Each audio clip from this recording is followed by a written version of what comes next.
പിതൃക്കളുടെ ആത്മശാന്തിക്കായി കർക്കടകത്തിലെ അമാവാസിയിൽ ലക്ഷങ്ങൾ ബലിതർപ്പണം നടത്തുന്ന കർക്കടക വാവ് നാളെ. പുണ്യതീർത്ഥങ്ങളിലും ക്ഷേത്ര സന്നിധികളിലും ബലിതർപ്പണത്തിനുള്ള സജ്ജീകരണങ്ങൾ പൂർത്തിയായി. പുലർച്ചെ ബലിതർപ്പണം ആരംഭിക്കും. ജില്ലയിലെ പ്രധാന സ്നാനഘട്ടങ്ങളിൽ വിപുലമായ ക്രമീകരണങ്ങളാണ് ഏർപ്പെടുത്തിയിരിക്കുന്നത്. പ്രതികൂല കാലാവസ്ഥ മുൻനിർത്തി സമുദ്രതീരത്ത് പതിവിൽ കവിഞ്ഞ സുരക്ഷ ഏർപ്പെടുത്തും. KSRTC പ്രത്യേക സർവീസ് നടത്തും. നഗരത്തിൽ ഗതാഗത ക്രമീകരണം നടപ്പാക്കും.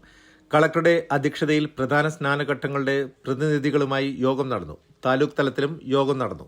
ബലിതർപ്പണത്തിന് ലക്ഷങ്ങൾ എത്തുന്ന തിരുമുല്ലവാരത്ത് തിരുവിതാംകൂർ ദേവസ്വം ബോർഡിന്റെ നേതൃത്വത്തിൽ വിപുലമായ ഒരുക്കങ്ങളാണ് നടക്കുന്നത്.